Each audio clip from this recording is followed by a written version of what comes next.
Hey there, it's Dr. Jim. Thank you so much for stopping by.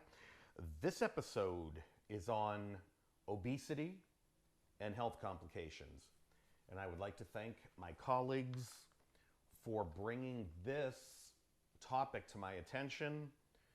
I do have some experience in bariatric care years ago, and I haven't thought about it for a long time. So I do plan on putting together some very good continuing education and training programs on working with the bariatric patient. But obesity is a problem in the United States. You know that. Rates of obesity in the United States are at an all-time high, according to the American Medical Association. Almost 40% of our population, 40%, can be described as obese or clinically obese, which means that they have a BMI of 30 or more, body mass index, BMI. So it's clear that we have an obesity epidemic. And I'm not one of those people who rush around calling everything an epidemic. That's not me. But simply being obese is not the problem. It's the negative health consequences and possibly weakening of the brain. I've been reading a lot of research that oh my gosh, I've never heard of this stuff before. And it's really fascinating. I'm going to share it with you in a little bit. But these are medical crises, and increases in health expenses and healthcare in the United States is associated with obesity to a degree. So let's take a very quick look at some of the conditions that are associated with obesity. Number one is diabetes. Diabetes, the CDC, Centers for Disease Control, suspect that around 100 million Americans either have diabetes or are pre-diabetic and they're completely unaware of it. There are 340 million of us in this country. That's a shocking, staggering number. I want to believe it, and I don't want to believe it, to be honest with you. That's a little under 1/3 of our entire population.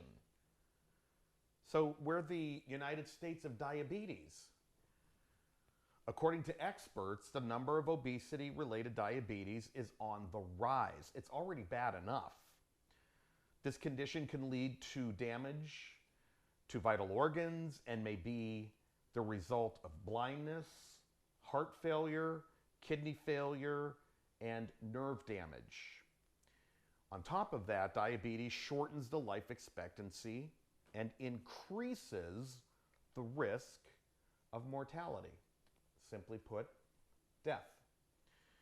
Cancer is another big one. The American Cancer Society reports that many types of cancer are associated with obesity, and that 1/3 of cancer deaths are related to obesity, poor nutrition, and lack of physical activity.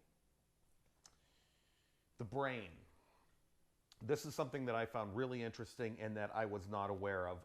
Being overweight or obese as we age, in particular as we age, may have negative effects on our brain, according to new studies. In general, obesity seems to accelerate aging of the brain, and by 10 years or more. That's significant. People with a higher body mass index, or BMI, have a thinner cerebral cortex, which means less gray matter later in life. Now, why is that important? The cerebral cortex is the outer layer of the brain which is responsible for memory and language, both of which are incredibly important. Having deficits in these two areas can lead to a whole host of problems later in life. Let me just wrap up by rattling off some other conditions. Besides obesity, cancer, or diabetes, besides diabetes, cancer and brain function, obesity has been linked to several health conditions and diseases.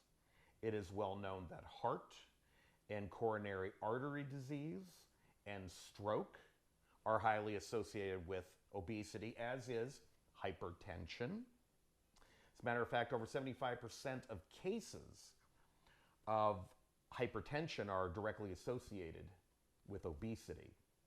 Liver and gallbladder disease, osteoarthritis, and sleep apnea are all affected by weight.